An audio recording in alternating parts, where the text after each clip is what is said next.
Emotionally unavailable. Welcome to Emotionally Unavailable, the podcast where we dive deep into the world of emotional availability and intimacy. I'm your host, Melissa Hepner, and I can't tell you how excited I am to have you join me on this journey of self-discovery and connection. Whether you're navigating the complexities of relationships or exploring your own emotional landscape, this podcast is here to inspire, empower, and entertain. So get cozy and let's explore the depths of human emotions together. Hi, everybody. Happy Friday. Hope it's fabulous. Today's guest is my new friend, Carrie Logan. Sorry. Carrie's helped people all over the globe live better lives and lives they love. She has been a human consciousness guide and empowerment strategist for over 20 years. In 2004, she was awarded the Best Coach of the Year at the PCH Yearly Convention. She has been voted the best hypnotherapist in her area for the past 14 consecutive years. She's also an author, spiritual advisor, blogger, and podcaster. She's been a human consciousness guide for over 20 years, supporting people with mental health concerns. I'm reading off her thing. She's an author, certified clinical hypnotherapist, and NLP practitioner. She's trained in several modalities such as metaphors, trauma-informed grief support, PTSD, parts therapy, timeline therapy, quantum healing hypnosis, past lives, and life between lives, Dolores Cannon and Michael Newton. She has several inspirational stories about her clients and her personal professional experience journey into self-discovery and self-realization. This was a beautiful conversation, but here's what I'm going to say. We definitely let our freak flags fly. Like, we just got into it, and here's the deal. Some of this shit I would have thought was crazy a few years ago, okay? Even, let's say, a year and a half ago, I'd have been open but skeptical. So, don't let what I just said stop you from listening to the episode, because it's not that serious. But when we're talking about human consciousness and going deep into the subconscious, there's a lot to unpack there. And just in general, like, this is what I'm going to say. I got this from Sabrina Lynn, Rewilding with Sabrina. She says, take what resonates and chuck the rest in the fuck it bucket. Okay? So, like, just listen with an open mind and an open heart. I don't give a shit if you don't believe any of it. That's okay. I also am totally fine if you're like, those bitches are crazy. That's okay. And if this is your first episode of Emotionally Unavailable, well, they're not all like this. So, just again, hi, welcome. But it's good shit. And this type of connection is just valuable to me. And I just really appreciate the opportunity to learn more and grow more. And, I don't always believe everything at either, and that's okay. Use your discernment. But I'm on a journey here, and my little show is on that journey too, and we get to learn shit together. So anyway, I did end up doing the session that Carrie offers me at the end of this episode. You'll hear us visiting about that for a second, but I'm definitely understanding the things I'm needing to do to progress. So she was amazing, and I don't know, she's just good, So take what resonates, leave the rest, and just hear two women connecting on a spiritual level and just loving the shit out of each other for a little over an hour. Okay. Now listen, my Thunder Boys, they're down 2-1 right now. So if you're not a Pacers fan, go ahead and send us some good vibes. I mean, hey, even if you are a Pacers fan, send us some good vibes. Let's see. I just talked to someone from Indiana not that long ago. I'm going to have to message them and see if they're following this shit. Okay. Well, I think that's it from me. I don't know if I said this before, but my listeners are increasing, and it makes me really happy. So thank you. I'm going to say this right now because I don't know when this is going to start. Listen, my host site is now offering a way for me to make money off of ads, okay? I don't know which shows they will place ads in. I don't know where. Please be patient. Please just listen to the fucking ad, okay? I know that it's annoying. I promise you I understand that. but I am asking you to just stick with the show. And I don't know how many they're going to give me. I think right now, when they do place one, it's going to be one at the beginning, one at the end. I don't know, but I'm going to make money off of that. And that is one way I'm going to be able to monetize the show, which you all know I've been working my fucking ass off to do this whole time. This just fell in my lap. So I didn't even have to well, I guess I did have to try because my downloads are up and stuff like that. So maybe that's the reason I got accepted into the pilot program. I don't know, but I'm going to be reminding you guys a lot in intros to please just be patient. Maybe eventually I'll figure out a different way to get paid. And listen, I'm going to be doing ad swaps with people. So, you know how I played an ad for you guys about Justine's show, which I think several of you went to her podcast and have been listening. I'm not sure because I recorded with her, so I have an episode with her coming out soon. But she said her Oklahoma base has really increased. So thank you for that. And I just, anytime you get the chance, if I do an ad for someone, please just go at least follow their podcast and set for automatic downloads so that we can support each other, because that's one way we can do things without harassing others for monetary support. So this is how I can keep my show free and increasing in listeners and make money off of what I'm doing. So I love you. I can't say that enough, and I can't say enough thank you, because I do appreciate you so much. I do hope that you all are getting as much from the show as I am. And I don't know, guess that's it. So peace out, Scouts. And here's me and Carrie. Emotionally unavailable. Hi. Hello. How are you? I'm okay. Just okay? Are you having a day? I woke up with a head cold this morning. I felt it coming on yesterday, but I am here. I'm not going to cancel this. I'm here. Well, just know that I'm so excited to talk to you. I was just reading your profile again. I don't do a lot of prep because I don't like to, and B, I like it to be super organic. But just FYI, we are already recording. I don't usually tell people that, but I've gotten some feedback lately, I didn't know, and I was a little nervous. Anyway, so I was just reading your stuff again, and I'm going to try my very best to not make you my personal therapist right now, but I'm so into all the things that you're doing because, well, I'm a therapist in Oklahoma. Yeah. And one of the things that I say to people all the time is well, this pattern of thinking isn't necessarily wrong, but I'm trying to take you to a higher level of consciousness. Oh, I can totally. You should go to my website and print these out because it's free and I use it with all my clients. You can use it with your friends, your kids, coworkers. This is what's 4D human consciousness. Hell yeah. This is 3D, and I even have 5D. And what I do is I can figure out right away within minutes where their set point is. If they're stuck in fear, anxiety, hypervigilant, I know those set points. And I know that I need to shift their perspective to view the situation differently. So even with the name emotionally unavailable, I look at it is there's a reason why you are. And that wall serves a purpose. Right. And it's not bad because if you understand trauma and abuse, you would be kinder to people. You would know that, hey, there's something not right here. That's trauma speaking. The person's not crazy. It's trauma. Right. And we have to have more compassion towards one another. You are absolutely right.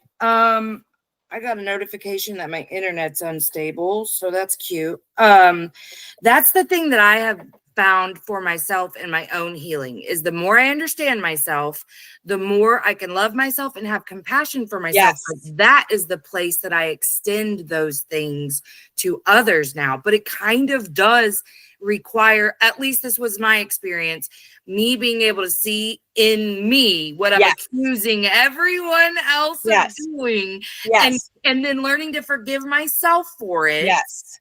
Like Yes. even just yesterday in a client call, I had a personal epiphany about the amount of times I would shame, only in my brain, but still, Yeah. other women for wearing things that showed their cleavage or appreciating attention from people for Yes. that particular thing.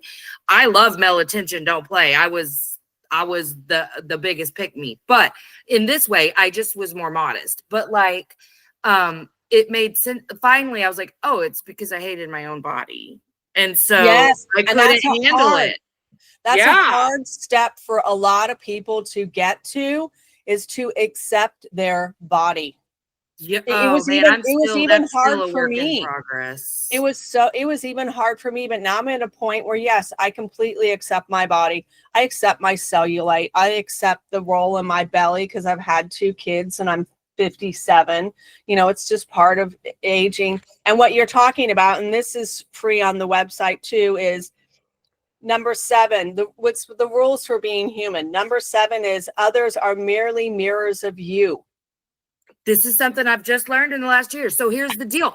I had this whole healing journey, but like the beginning of it started with a spiritual awakening.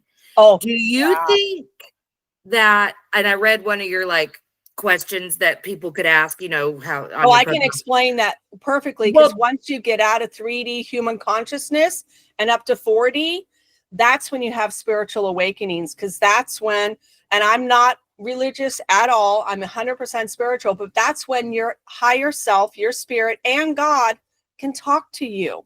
It was yeah. insane. And one Yes. of your questions was like, for people that they could ask you was, God, how did you put it? Like, is it problematic basically to have too much awakening at once? Yes. And I did in 2003, because I got what you call unmoored. I didn't know what the hell was going on. I was shown the Lamb's Book of Life, because I've never read the Bible. I was shown, I was told, you're going to teach Master the Upper Rooms so people can enter the kingdom of heaven. You've been teaching this for years. And, you know, I'm now asking you to do this. I was shown so many things, and my husband was freaking out, like, what's going on? I was told, like, is this psychosis? I know. Well, here's what happened, and it's kind of embarrassing. I don't share so much about this part, but I live in Oregon, and you can have cannabis. And so he learned how to infuse cannabis into gin. And that was a thing we loved to do for at least 2 years. We'd have a cocktail, watch TV, you know, and it helped me sleep. Well, one time he doubled the dosage and it busted me wide open. I was having conversations with God. I get it. And it tripped him out. And then I was having to go to my brother, who's a Christian. God said this and God said that. And he's just like, oh my God, how do you know this? He's like, I know you don't want to read the Bible. And he's like, but all this stuff is in the Bible. And he's like, and what does the stairway look like? I said, it's going up. It's going up. And it's all about human consciousness. It's not a place. That's what Jesus was trying to teach us, is it's how we embody this. We become it. Because literally on the section on 5D human consciousness on level 600, because I channeled all this information, literally it says the Christ consciousness. And I said, so that's why he was called Jesus Christ. He mastered it. He was one with God, one with everything. There was no separation. And that's what he was trying to teach all of us. So there would be no more wars. There wouldn't be homeless people or starvation or greed or all these billionaires that we have nowadays. You know, there would be enough for everybody. And that's what God, our creator, wants us to achieve as a species. And that's the problem, is when we came down here, we forgot that everyone is a divine being. Even Trump, and I'm not a Trump supporter, okay? I'm just going to say that. But he's a teacher. He's a teacher. Everybody here serves a purpose. Yes. We're all I will say I think he's lost contact with his soul, but yes, but yes, he has, because he is clearly a narcissist. And the thing that and here's something you don't know about me, which I've come out to share people. I'm Angela Meyer. I'm the one that wrote The Undetected Narcissist. I did a podcast for 3 years about narcissism, but I did it from a perspective of wisdom, understanding, compassion, forgiveness, and love, because we humans create those people. God told me that one night, and I was like, what? And God was like, look it up. This is true. You humans create them. And so when I did the research and I talked to my son's psychiatrist, he was like, bingo, how'd you know? And I wasn't going to Yeah. say, oh, God told me. Right, right. But I it's realized, true. I mean, it's all a development of the things yes. you've experienced. And so I realized why I had that, I call it my dark night of the soul with the narcissist, is this work that I am doing is for everybody. It is not just for, average people, because I look at the narcissist as a child that was abused and traumatized. Me too. Yeah, I see the little child inside of them when they're Yes. railing. Yeah, Yes. Well, and as a person who has admittedly had a lot of narcissistic traits from my extensive history of childhood trauma, I Yes. get it. Like, you don't know you're doing it. You really don't. You don't. Well, and when you experience that, you can become temporarily narcissistic. Yeah. Because you're trying to protect yourself. That's all it was. That's Everything all I it did is, was to keep myself survival. safe. I mean, learning that I believe we're all avoidant until we start doing this work. And I love TikTok. I'm addicted to it, but I hate the narrative, like, just to pander to women who want their boys back. The difference between dismissive, fearful.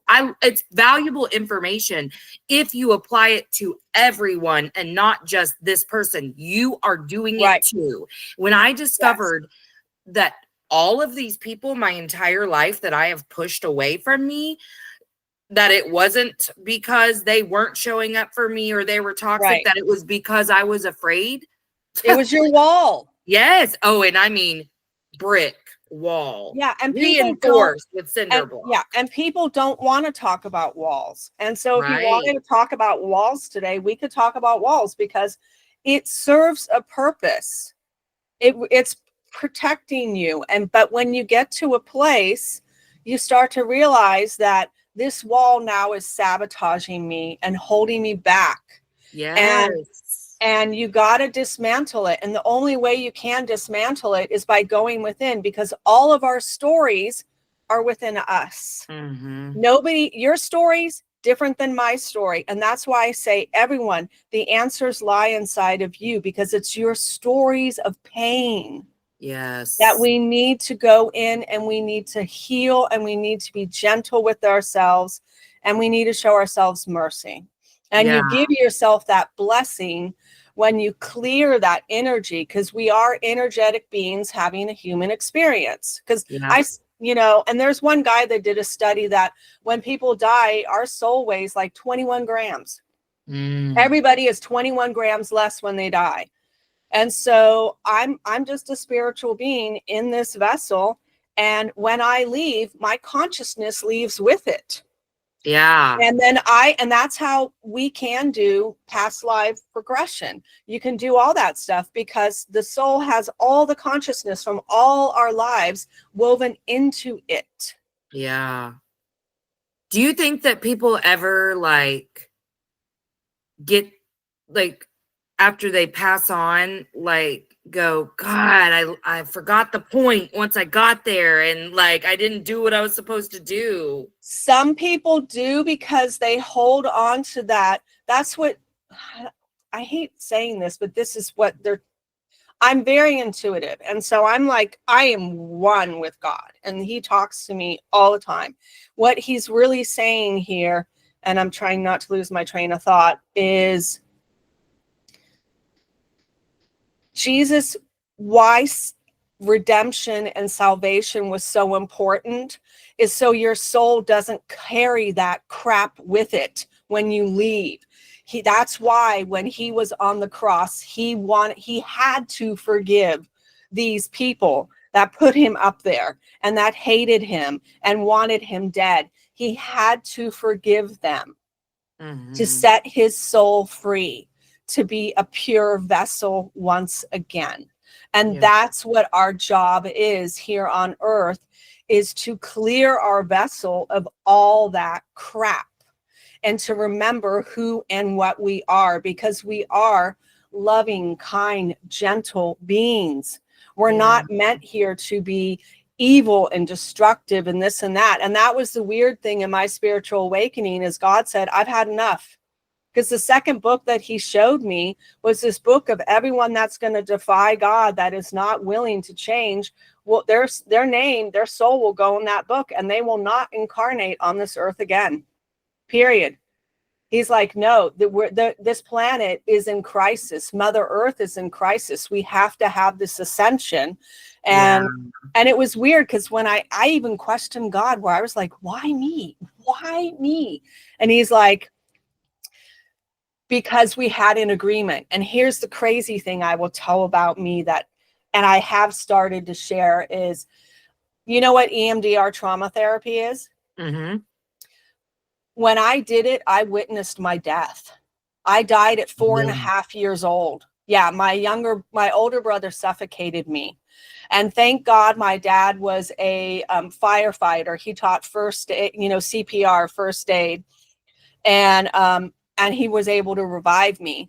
And it traumatized me for such a long time to see myself suffocate to death. Yeah. Terrifying.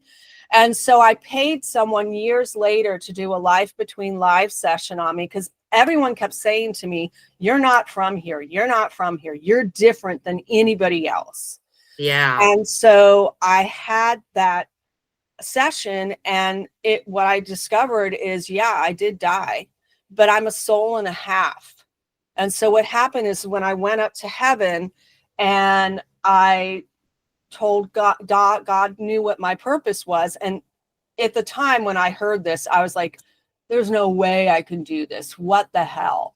It was, my soul's purpose was to clear my whole entire soul group of generational trauma.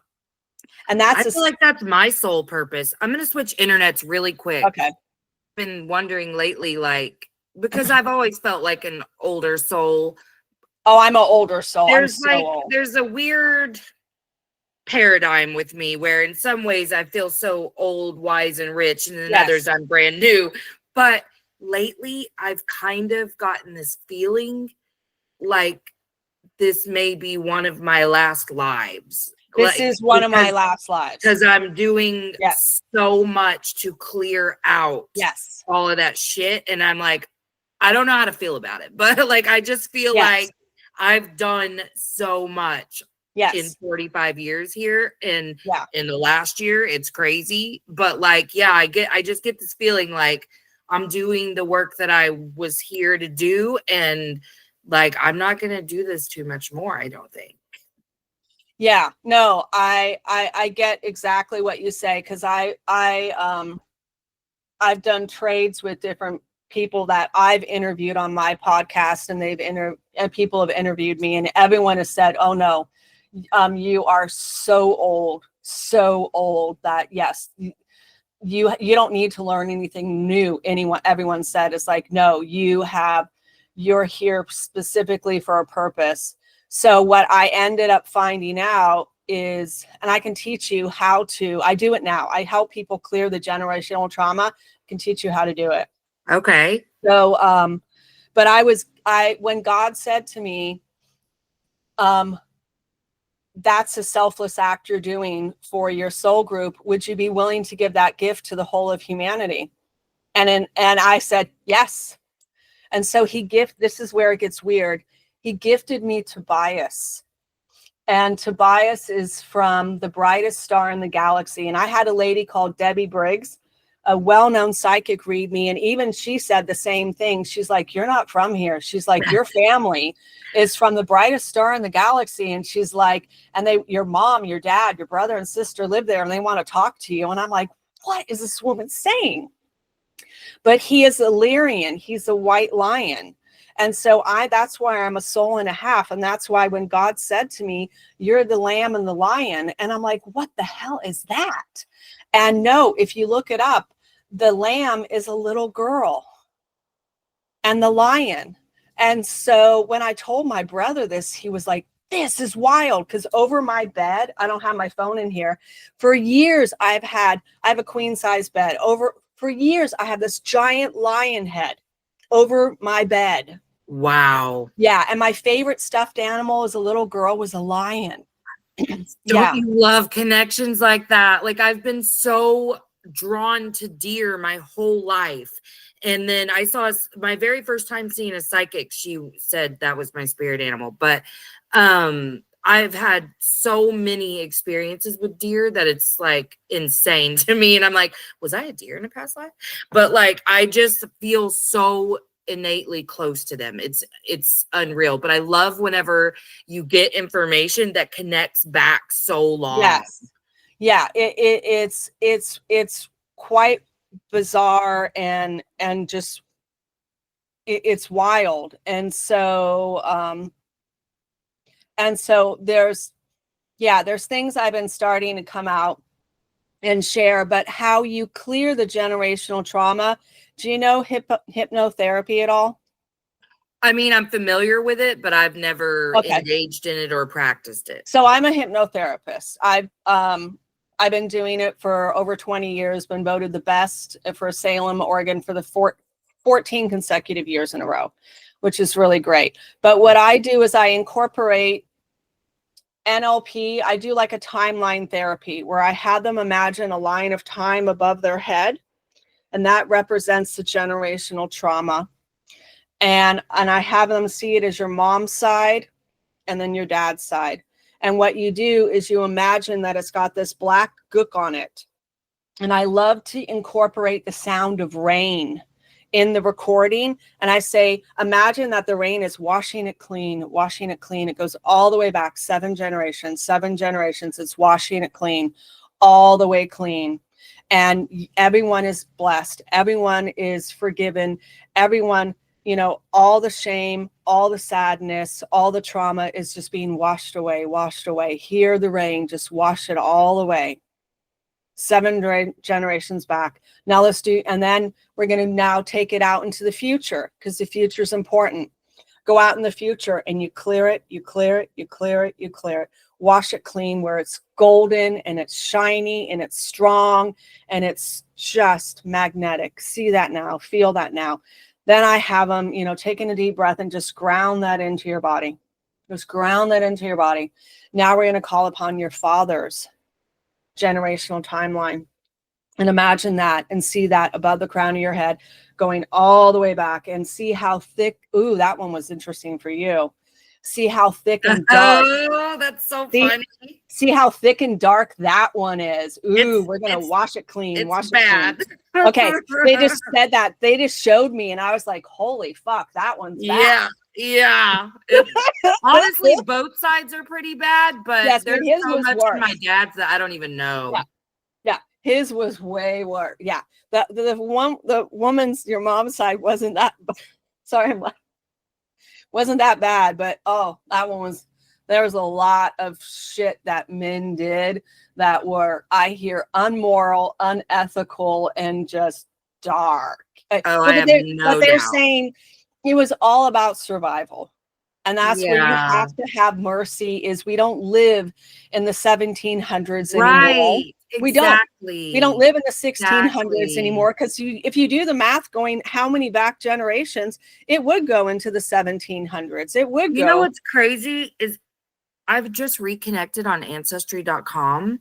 And just yesterday, I was looking at my dad's ancestry. I was just accepting hints and stuff. Yeah. And yeah, we were looking at the 1700s. That's crazy. Like, this feels so connected to that. Like, the fact that you can pick up on that energy, the fact that I picked up on some energy whenever I was even accepting shit yesterday. I was like, I don't know about all, because so I don't know what all I've told you, but both my parents are dead, and they had crazy ass childhoods.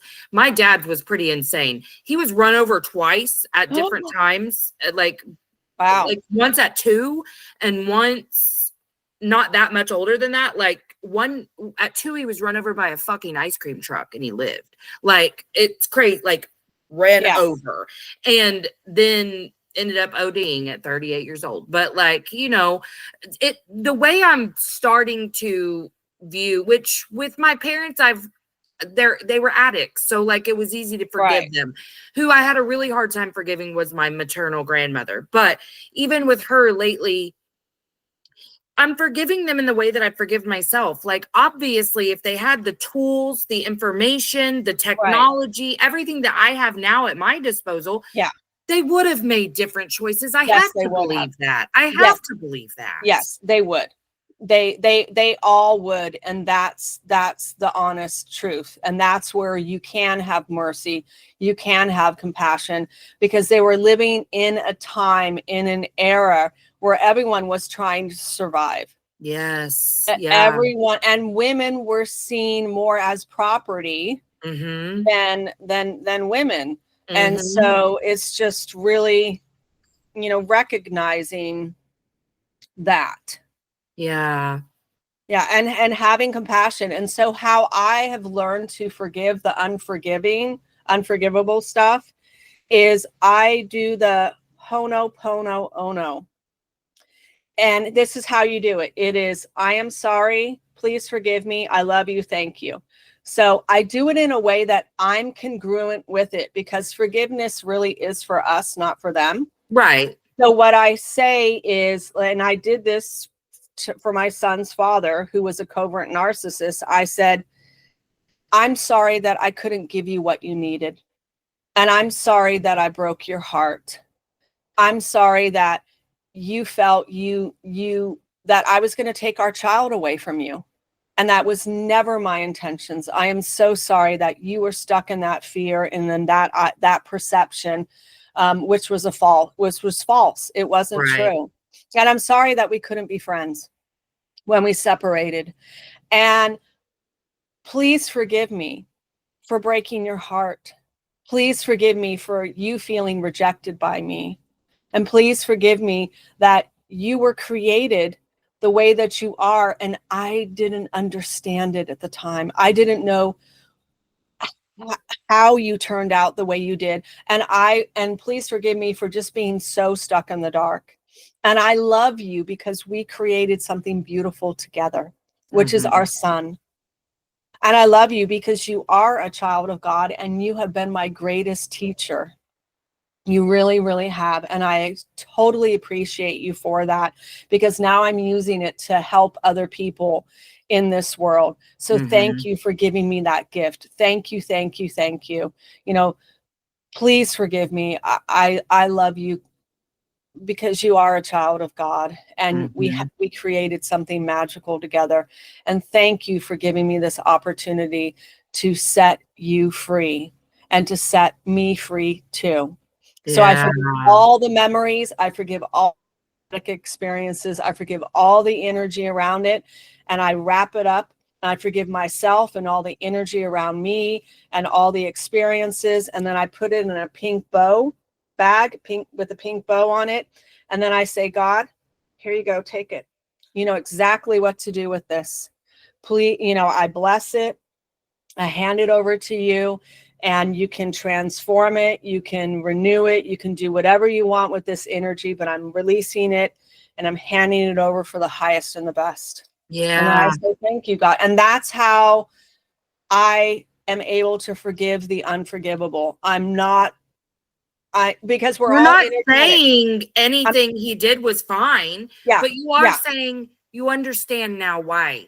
And you can forgive that, because if you picture a little 5-year-old doing those things, it's easy. That is the way I encourage That's the people way to I look do at it too. I saw the little boy, and what I Yeah. did was I took pictures of when him and I were together and happy and smiling. I looked at those pictures. I mean, that's the only way I was able to write the book, because I was led from up above to write that book, coming from a perspective of love, wisdom, and compassion, because every book out there was about hate, anger, fear. Right. And God was like, no, I want you to help people understand. And so that when I got to the hard parts, God said, no, get a picture of your ex smiling at you. Get a Yeah. picture of your son, the light in his eyes and the joy in his face. You need to do this. Yeah. And so, it Well, was, and what a difference that makes for you, yeah, because you're not walking around in this energy of bitterness, resentment, correct. and in a human experience, you would have a right to those things. But again, we're asking you to ascend and to Yes. reach that higher level of consciousness and understand this is just an experience and there was Yes. a reason behind it. And Yes. you can take, I believe that the bitterness and resentment stays as long as you're still taking that shit personally. And that Yes. shit had nothing to do with you, baby. That shit had Yes. nothing to do with you.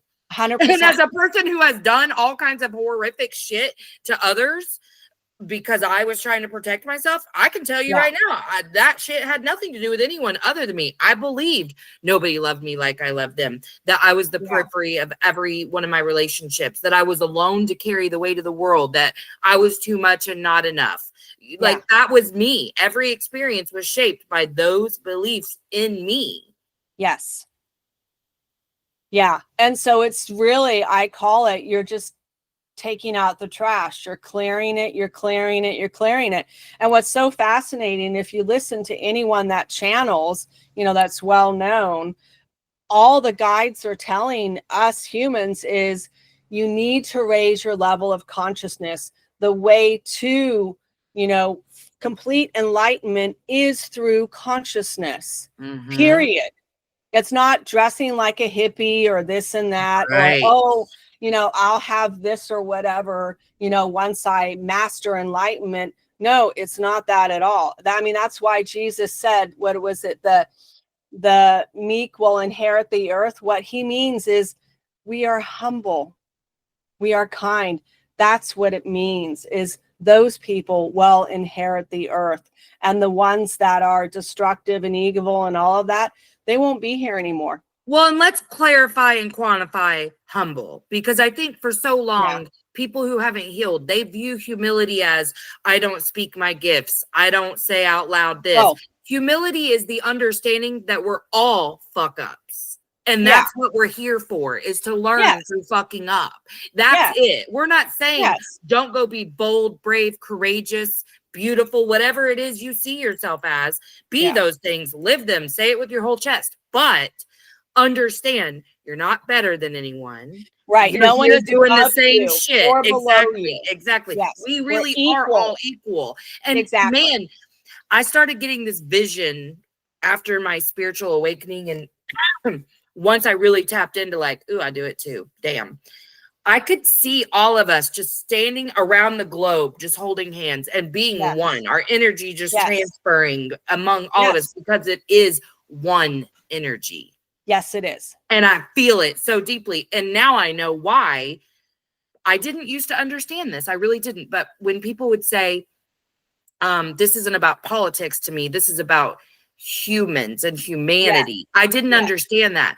And now I know, like, how I am received when I say that. I don't give a fuck, but I get it. Like, I don't care that you feel that way, but also I'm not going to be hurt by the fact that people can hear me say that and be like, okay, like, who are you, Buddha? But I get it. I didn't understand what people meant by it either. But what we're saying, if you don't understand yet, is we're all the same. So we can quit with all this shit talking and judgment and whatever the things we're doing to protect ourselves, and just understand we really are here to help one another. And it was never intended to be this greedy shit that we're in. It never was. It never was intended. Never was intended. And it's kind of like we were lied to. We really were lied to, and we were deceived. And that's the real hard truth, is a lot of religion is a business. God help me. You're so right. Well, and if I'm being perfectly honest, I completely deconstructed. I was born and raised in Oklahoma. I'm still here.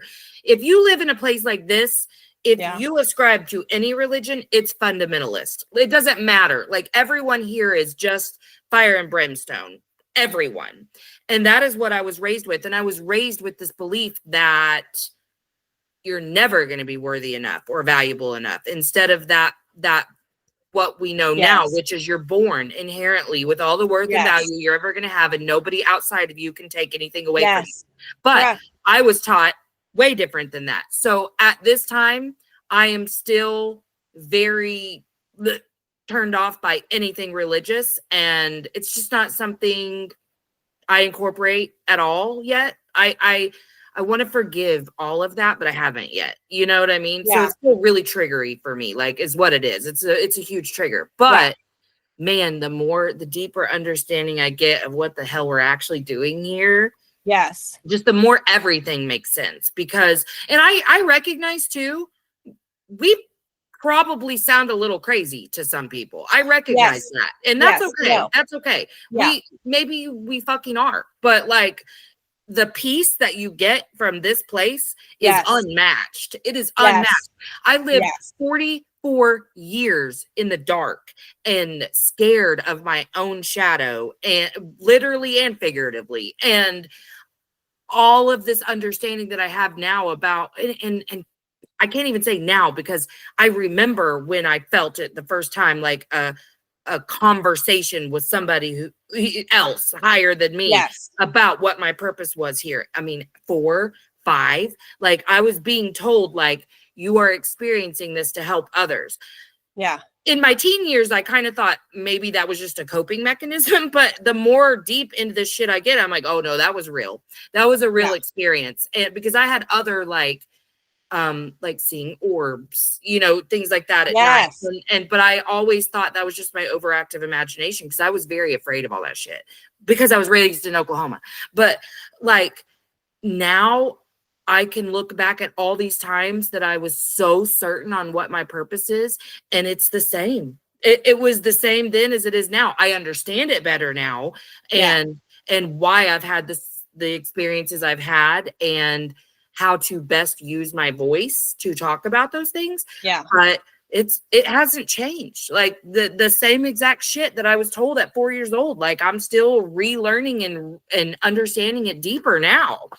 Anyway, I don't know where I was going with that, except to say, like, we probably do sound a little crazy, but that's fine, because I will take crazy over what I was before. I will tell you that. Yes, because that's the thing is, and they wanted me to share this story with you, and it really aligns with religion as a whole, is when I lost custody of my son for a short period of time, because what his dad was doing, the only way I could go to sleep at night sometimes was to drink a bottle of wine, literally.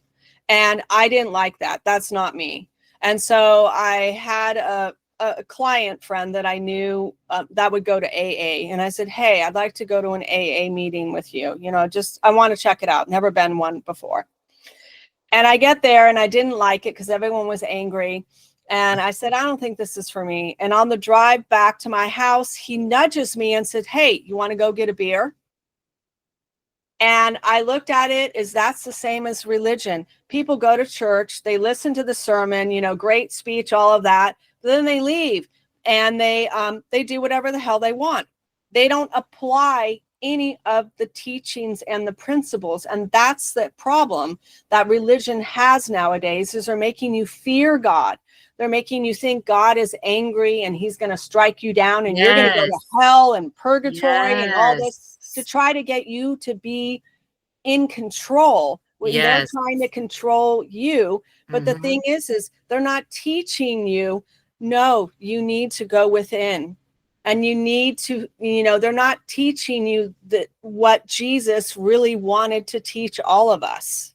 Well, they're using it the way it was intended when they started fucking with the Bible anyway, which is control women. I believe wholeheartedly that most of the document in its current form was created to control women and other people. It was about principalities being over people and how to control them best. Well, what way can we control people the best? Fear. But tell them they're going to go to hell. Yes. You So you know? put fear. Yes. Yes. So much fear. And this is one of the things I'm having to overcome. And I feel like this may be one of my blockages to manifesting, is that feeling of reward and punishment versus stepping into what's yours. You know what I mean? Like, Yes. I have a basic understanding that the life that I'm trying so hard to manifest, really just the financial part of it, everything else is pretty much there. But like, I can tell you how to do it. Oh, I know how to do I it. will listen. But I feel like part of my block, and I've been trying to do like inner child shit about this, is Yes. because I'm still feeling that like, oh, I didn't do it right, so I'm receiving a punishment. Or if I do it right, I'm getting a reward. Just that whole thing. That was the way I was taught about God. If you're Yeah. living your life right, he will praise you and whatever. Or if you're not living your life right, blah, blah, blah. Now I feel a different way about that, about like, yes, there will be some course corrections that are happening for you, not to you. Right. But yeah, they will hurt, but that's the only way we grow, is through pain, unfortunately. But like, let's talk about how I can manifest, because I don't know what the fuck I'm doing wrong. So that's where this chart, 5D human consciousness, comes in place. Okay.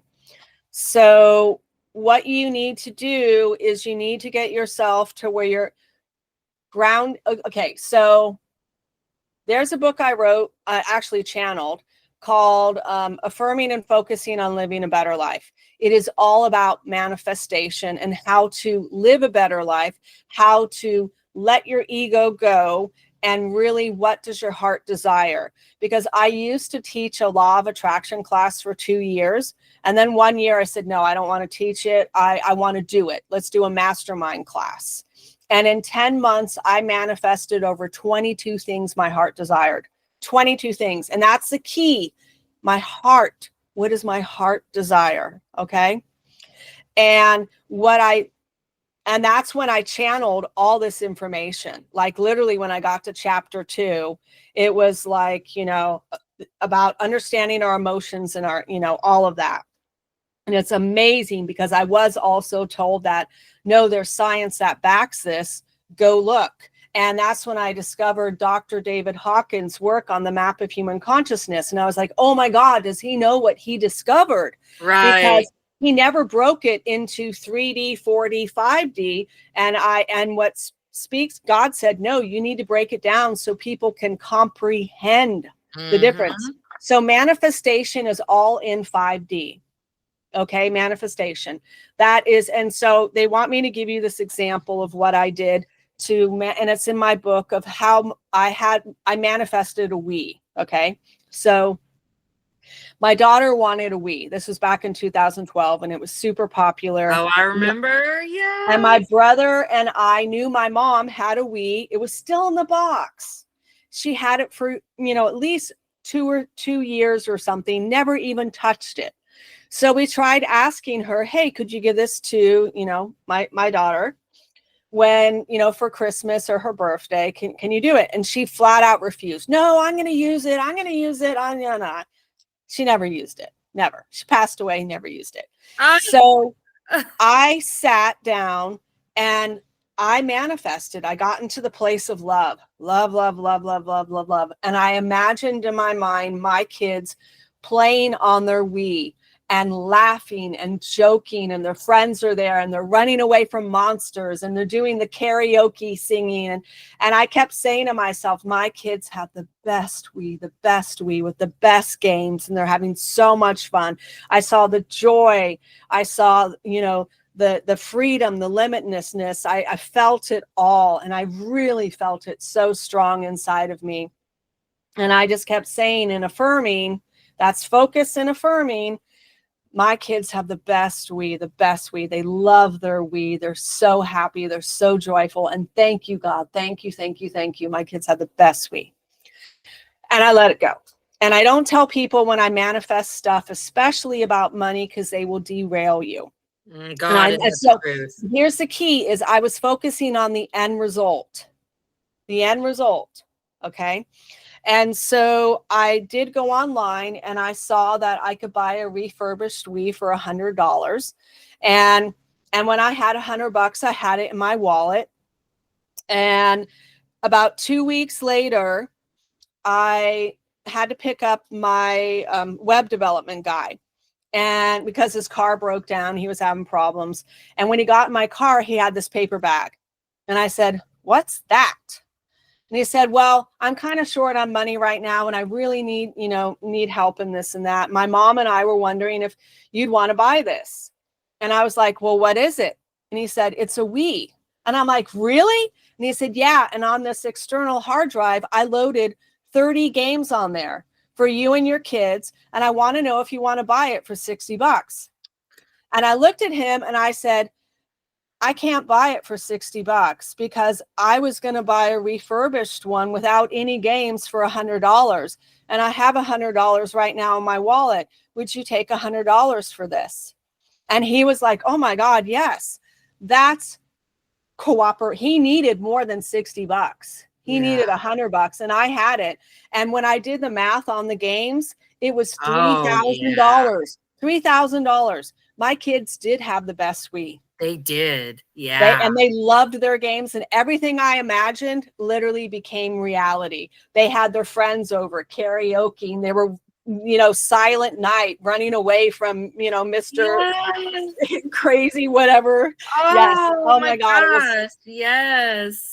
And that was it, and I've used it in so many ways and in the book, I break down about money and health and this and that to really help people understand how, it's on Amazon, Affirming and Focusing. And I've been told that it's got 5 stars on Amazon. I'm excited. I'm getting it, Carrie. I'm getting it because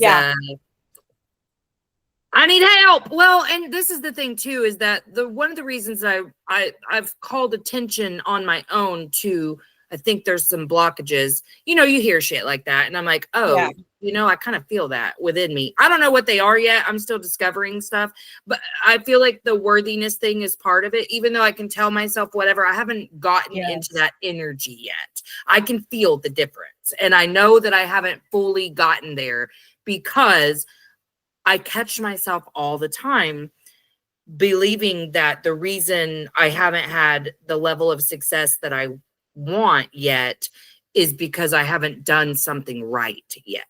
And I know that I'm doing the right things. I trust my voice. I trust this path I'm on. I trust every move I make, honest to God.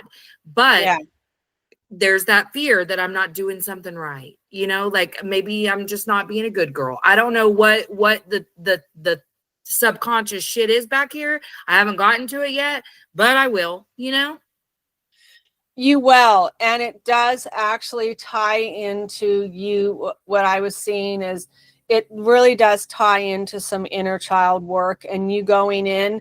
And when I do inner child work, it's where you parent you. You go in and you have a conversation, you have eye level, and you literally tell that part, that I'm sorry you were made to believe that you were less than this. Because I see you and you are worthy and you are beautiful and you are good enough and you do matter. And I love you and I want you to join the main personality. I no longer want you to be separate, hiding. And this is a key thing I always throw in, because if you know anything about internal family systems, the main one, and then there could be fragmented parts behind it. So what I always throw in when I do hypnotherapy is any parts that are listening or are on the fence right now, know that all parts are welcome and you can join the main personality whenever you are ready, because I love all of you, because you are a part of me and I want us to become whole again. And I'm going to place all of you in my heart, because home is where the heart is and we live behind our eyes. So no, you can come in today, you can come in tomorrow, you can come in the next week, but know that you are always welcome and I will always be here for you. I love all of you. That makes so much sense to me, because I felt the most amount of healing when I went back to a very traumatic moment at a very young age, like around like younger than 1. That's how bad my trauma was. I have memories from like infancy, but I just cleared out all the noise. Like I just made it silent, and I went to her and I sat with her. Yes. And I said, you were always special. Like, this wasn't your shit to carry. Like, you know what I mean? Because I had this wound that was like, I need to feel special and chosen. And that was one of the things that really made me push people away. Because I was asking them to fill all these holes from childhood, and I didn't know that. And so once I discovered that, I'm like, okay, but what do I do? And I heard about this practice. So I go and I do it. And I felt unraveling of ancestral trauma. Yes. Like, I felt like I had healed generations from this one moment of being like, you were always special. Like, this was never about you. And just holding her and all of the things. And so I try to do that as much as possible. But I mean, what you're saying resonates, because I've been thinking, oh, I can tell that I don't feel safe with the shit I'm asking for. I get a little I can feel it now that I'm so attuned. I can feel a little dysregulation every time I even picture myself receiving. And so I'm like, oh, there's some inner child shit there, but I haven't known kind of where to go with that. But I'm definitely gonna, I'm gonna be doing it. Yeah. And so the real important thing though, is once you place the inner child in your heart, and what I do is I see the inner child turn into a ball of light, and you tell it, I'm going to place you in my heart. Ooh, I love that. You know, and you literally place it in there, and then you future pace, because future pacing is important, because you want to let all the other parts that are kind of on the fence see what the future could look like. And so you pretty much say, oh, I love that. Yeah, let's try this out. Let's imagine our day where we wake up and we feel great. Our heart is full of joy and we feel complete, and we are doing what we're here to do. We're here to, serve our purpose, and we have such peace and harmony and serenity and freedom. We're literally limitless. Imagine that now, see this now, feel and experience this now, because this is our new reality. Yeah. And all those parts hear it and see it, and they're like, oh my gosh, I want this. And I have, because my podcast, Master the Upper Rooms, I actually did a trade. And if you want, I could do a trade with you. But I did a trade with this one podcaster where I coached him. Because here's the important thing I want to let everyone know is I used my charts, and I told them, this is where you're stuck in 3D. This is what I'm going to do to get you up in 4D. And then I'm going to get you up into 5D when we manifest what you want. And the guy said that, and we cleared generational trauma too. And I interviewed him. I literally interviewed the guy on my podcast, CJ, and he was like, I didn't hear what you had to say for the first 20 times I listened to your recording, because I went so deep. But he said, I'm no longer stuck in anxiety or fear. I'm no longer second guessing myself. And he's like, I'm satisfied with money, and money is coming in so many weird and wild ways. He's like, it is great. He's like, and you only did one session. He was just like mystified. How do you do this? Yeah. And that's why I'm saying this is the pre-talk is so important, because I'm getting it in your conscious mind. I want a green light, because back here it's red.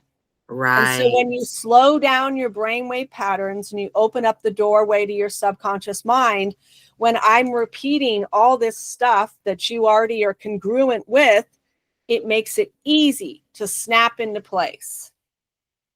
Yeah. I love it. Oh my God. Yeah. Listen, honey, I'll let you do anything you're willing to do. I'm don't play. I'm here. I'm here. Now, I have a lot of people that interview me that are like, oh my God, I'm so interested in what you do. I'm so interested in what you do. No, for real. Well, good. Because I was like, oh, don't be too excited. Like, yeah. No, well, so many. I started reading everything, and I was like, oh, good. Because I've just been tired lately, like as evidenced by my appearance. And I shouldn't be, but I am. And so I was like, let me see who I'm interviewing today. And then every line that I'm reading, I was just getting more and more excited. So when you popped on and you're like, I'm not feeling good, I'm like, guess what? You will be in a few minutes because my excitement's going to bring you up because I'm so fucking excited to talk to you. Yeah, a lot. Yeah, I get this reaction from a lot of people because it's different and it's new and it's fresh and they get it. Yes. I'm not, and that's the thing too. They're wanting me to point out right now is, my husband and I watched an SNL series where, it was about Jesus, him flipping the tables, about the money and stuff. And the point is yes, even Jesus got angry. Mm-hmm. He did, but he was still one with God. It was only temporary. He didn't. So here's what I tell people that's so important to remember. And I have used it as my saving grace. And it blows people's minds because I can be around anyone that is toxic and dysfunctional, and they no longer get under my skin because I accept them completely. So what I do is when I'm around them, I stay grounded, centered, and balanced. And when they say something rude or offensive or whatever, I think about it as seeds blowing in the wind, blowing in the wind. And what a lot of people do is they grab that seed and they water it with their thoughts. No one else is watering it but you.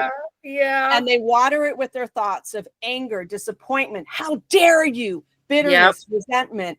And it grows roots and it festers and it creates dis-ease within the body. Yeah. We've all got to learn to recognize those seeds blowing in the wind and to just let it go. Yeah. Because you have a choice if you want to respond or react. And even saying nothing, that's what I do. I say nothing. Because I know they're trying to get me engaged. They're trying to bait me, trying to hook me in. I just let it float on by. I really do. And it's like, no, you can't provoke me anymore. You can't bait me anymore. Yeah. I'm not going to, because here's the thing is they'll flip the script if you take that bait and they'll say, see, I can't be around you anymore. Exactly. You're argumentative. And that's gaslighting. It's like, no, they were trying to set you up. They were trying to start. I reacted the way you wanted me to. Exactly. And that's why I wrote that book and did the podcast, The Undetected Narcissist, because I wanted people to learn the rules of engagement, because it is a game and it's a childish, immature game. But when you know what is gaslighting, projection, stonewalling, all those definitions, you can spot it like that. And ooh, okay, something triggered them because now they're doing these survival-based fear. Absolutely. And that's all it is. Yes. They are triggered. Yes. And they don't know how else to keep themselves safe than to do this. And you're fucking right. I'm the one who took those seeds that they put out in the world. I'm the one. I have to take responsibility for that. And I believe that was channeled to you to tell me, because this has been the next step on my journey, is allowing people back in. I've been isolated for a year intentionally and very afraid of people, because I put myself in this sweet little bubble of peace. For the first time in my life, I felt peace and I didn't want it interrupted. Yeah. But I've been ascending lately, and this is the next level for me. Is I've been questioning who to let in, who to keep out, whatever. And boundaries. There was this little like voice that's like, well, it was always within your control to like decide how much effect these people have on you. So it's not even as much about who you let in and who you keep out as it is, because there are people, I'm not going to get really specific about this, but there are people in my life that are not there necessarily by choice. And so how do I maintain my peace without always choosing to not be around them? Because it does cause a little hurt in the periphery by me choosing to never take part in certain things. So I've been really questioning this. And and not because I think there's anything wrong with the decisions I've made up to now, but I'm Right. trying to decide how to move forward in every area of my life. And because I spend so much time alone, I think about this stuff a lot. But like I've been thinking so much of like, well, honey, you're different now. Like you know how to not let Yes. any of that stuff affect you. So if those were the reasons that you were choosing the space and distance before, you don't have to, because I can now. And that's going to help me so much by viewing it the way you put it, that exact way, because Yes. that is all it is. They're doing Yes. the things that they need to do to protect them. I'm Yes. the one who gave them the fucking power to Yes. affect me. I did that. That was Yes. my power. I sourced out by letting that take root. So thank you for sharing that, because that's So going to be a very good analogy for me. What they're saying to me, and there's an episode they want you to listen to on the undetected narcissist. It's how to communicate with difficult people, because you can have them back in your life. You need to set boundaries.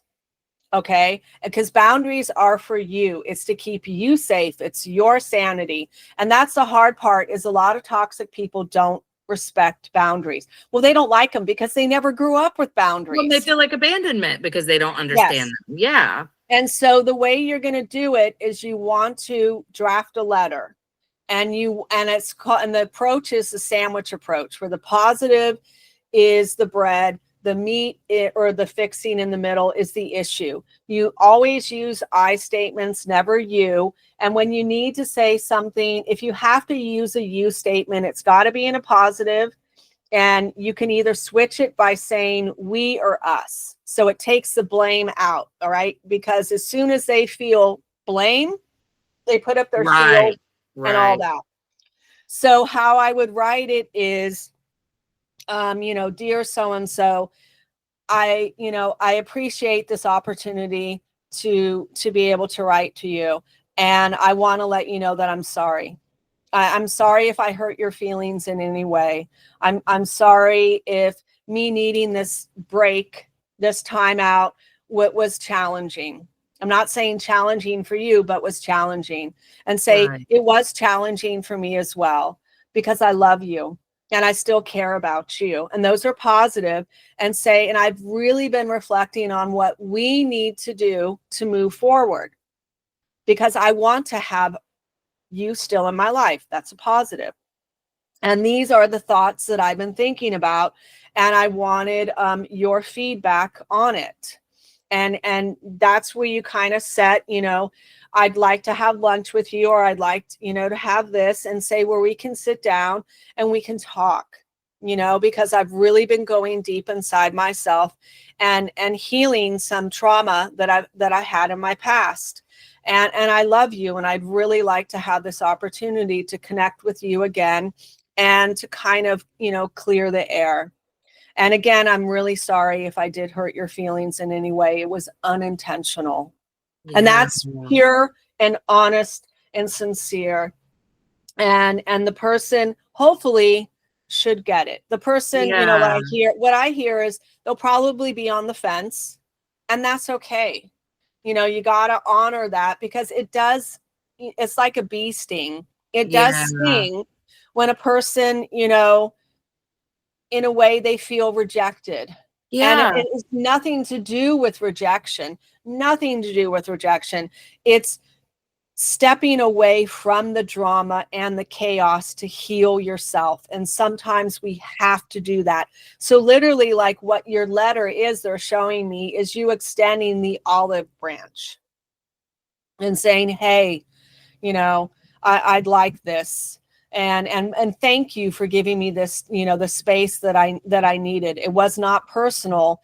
It was my stuff that I needed to work on. Mm-hmm. So you're taking the blame. Yeah. You're taking the blame out of it. Yeah. I like that. Yeah. Man, what a great conversation. I appreciate you so much. This has been awesome. Okay. So the book that you're referring to, let me see. Let me make sure. So I wrote 2 books. It's Affirming and Focusing on Living a Better Life, and then The Undetected Narcissist. They're both on Amazon. Okay. And are they under this name? The Affirming and Focusing is under Carrie Logan, but the other one is under Angela Meyer. Okay. And I picked that name because it means messenger of light. Oh. I tell my story, but I didn't use anybody's names. And literally for 2 years, I was so afraid to tell my brother I wrote that book because I was afraid he was going to tell my dad, because I talk about my dad in that book. But it was so cool when I told my brother. He was like, good for you. I was not expecting that. I was expecting him to just be mad. But no, he was like, good for you. And I said, because I'm doing this to help people. I'm trying to shine a light, because my brother knows I did extend the olive branch many times to my dad, but he was so stuck in pride and anger. He literally wants me to be on my knees, begging for his forgiveness and kissing his toes. Yep. I'm not going to do that. Yep. I'm not. You are not above me. Right. You have to take responsibility for what you did, and he's not willing to do it. And so since you can't do that, and you're not going to accept me for who I am, then I can't have a relationship with you. It's too toxic and unhealthy. And it's sad, because I would like to have a relationship with him, but he can't have a relationship with me. Right. Because I can't be around someone that's, my dad's what you would call a vulnerable narcissist. He always guilt trips you. And I'm so sick of it. I'm sick of it. That's how my grandma was. She couldn't have a conversation without talking shit about someone else, complaining, or making you feel like shit about yourself for something you didn't do for her. Yeah. Yeah. And it's sad. And that's what actually helped me heal the most about him, is when I learned about his childhood. His parents wanted to have a girl so bad, and they already had 2 boys. And when my dad came along, they were so disappointed. They kept telling him, we wished you were a girl. We wished you were a girl. When I was born, they said the same thing to me. Oh my God, we have a granddaughter now. Oh, we wished your dad was a girl. And oh, imagine what that does to the man. Yeah. It really, people just don't even know the trauma they're causing their kids with shit like that. Yes. Well, and I know in my heart, it was unintentional. It really was. And they didn't know what they were doing would wound him in such a way. They had no idea. And that's where I can forgive them, and I can forgive him for all the things that he did, because he was molded. He was conditioned that way. And it explains why he became a misogynist person and all this and all the things that he does. And I just have compassion and mercy for him. I mean, he was my greatest teacher of how not to be a parent. So yeah, I can relate. Yeah. So are you going to use this for your podcast? Because I hope you do. I think it would be fabulous. Oh, perfect. Yeah. This was an amazing conversation. Oh, did I not make that clear? I'm so sorry. Like I don't know what to do to like help people understand the format better. But I just push record before you come in because I'll forget to otherwise. And then however it unfolds, and that's what I post. Right on. No, amen to you, sister. Good, because I'm a no frills podcast. I that's what I've decided, is that like I try to like, even the episode today that I posted was with a medium who does some very similar things as you, that like I got so much healing from the conversation that day, and I didn't cut a single ounce of it. Like I just posted it. Like I'm trying really hard to be as open as possible, as vulnerable as possible, as real as possible. Yes. Yeah. Yeah, because I love these I call them coffee conversations, because we dive so deep into the ocean where we're so real. Because so many times when people are interviewing me, they say, oh man, I wish I would have hit record. I wish I would have hit record. This is juicy nuggets. Because just like you, everyone, when they meet me for the first time, they're just like, oh my God, I want to ask you this. So they're so excited. I have so many things. So many things I want to talk about. And I'm just like, hey, let's do this. Really, let's do. So thank you for doing it this way, because Yeah. it helps so many people that are listening right now. It's a blessing. It's a gift. Well, So thank you for thank that feedback, because I've been working through the fact that somebody asked me not to air an episode like last week. We recorded like last week or the week before, and then they came back and said, please don't post it because they didn't feel featured as a guest, and also didn't like me cussing and stuff. And I think the fact that like I didn't wear makeup or anything that day and I was in a robe because I just wasn't feeling do anything else, they just didn't like it, and that's okay.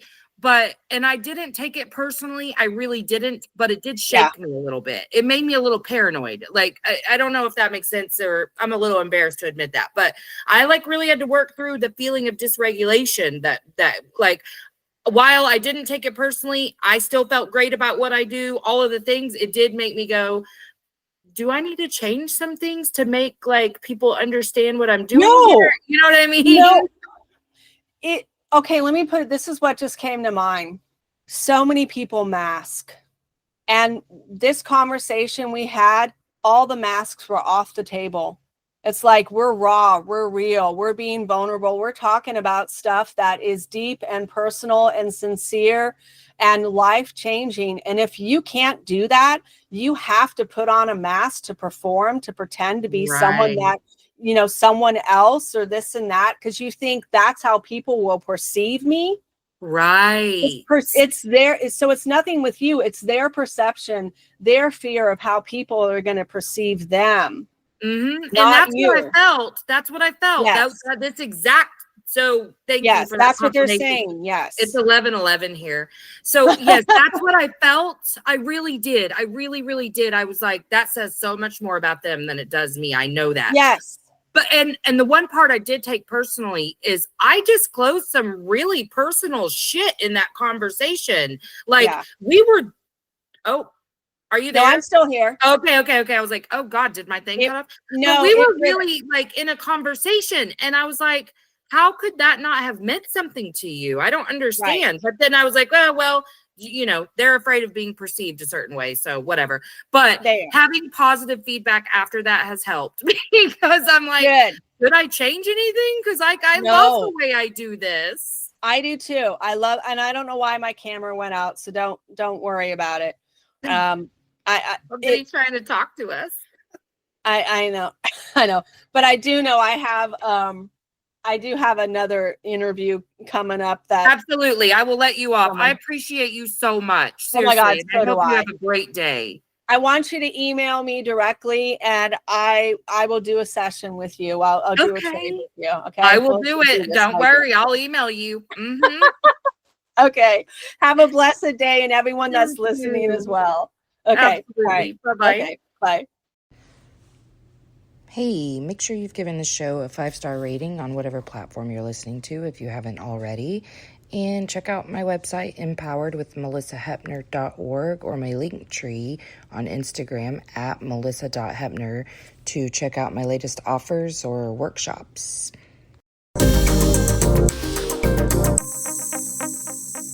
Emotionally unavailable. Emotionally unavailable. INDEPE and cut.